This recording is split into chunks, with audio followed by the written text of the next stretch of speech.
March 1st, 1999.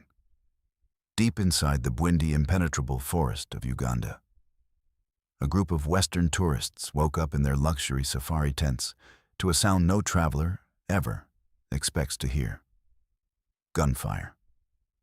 Within minutes, their dream vacation turned into a living hell.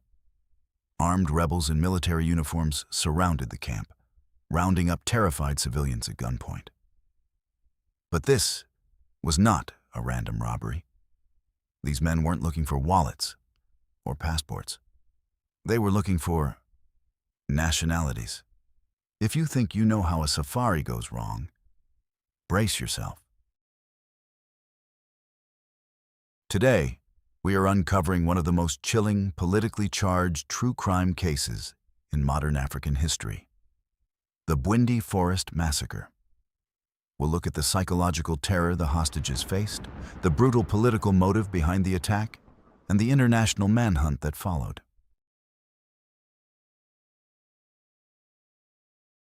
To understand how these tourists ended up in the crosshairs of a militia, we have to look at the map. The Bwindi Impenetrable Forest sits right on the border of Uganda, Rwanda, and the Democratic Republic of Congo. It's world famous for guerrilla trekking, and in 1999, Uganda was working hard to bring international tourism back after years of regional instability. 14 foreign travelers from the US, the UK, New Zealand, and Europe had traveled to this remote paradise, assured by travel agencies that the area was safe. They were completely wrong. Just across the border in the Congo, a heavily armed Rwandan rebel militia known as the Interahamwe, the extremist group responsible for the 1994 Rwandan genocide, was watching. They didn't see these travelers as innocent tourists. They saw them as political chess pieces. At dawn, over 100 rebel fighters slipped across the border, bypassed security, and ambushed the safari camps.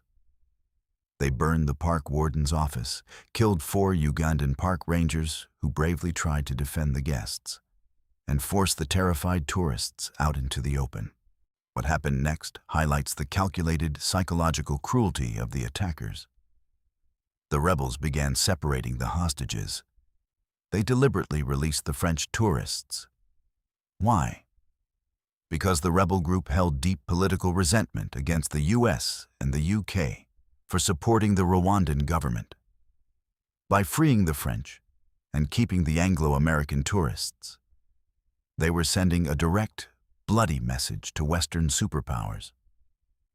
The rebels forced a group of American, British, and New Zealander tourists, along with their local guides, to march barefoot into the thick, mountainous jungle toward the Congo border. Imagine the psychological torture. You are deep in an African rainforest, miles from civilization, being marched at gunpoint by soldiers who hate your government. As the hours dragged on, the physical toll became unbearable.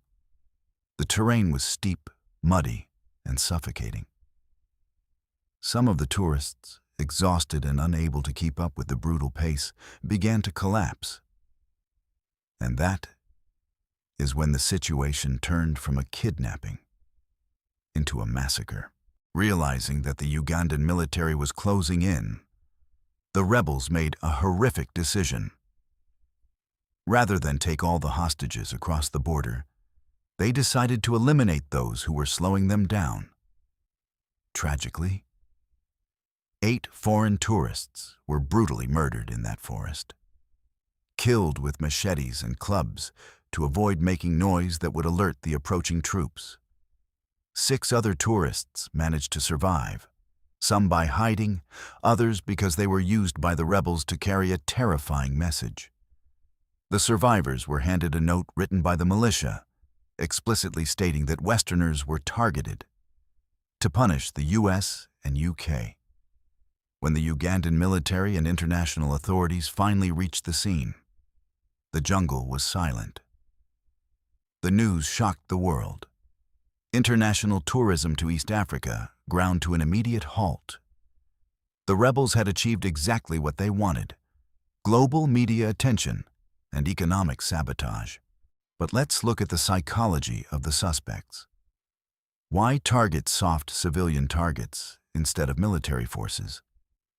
In insurgency warfare, groups like the Interahamwe rely on what experts call symbolic victimization. They knew they couldn't defeat the Ugandan or Rwandan armies in a straightforward war.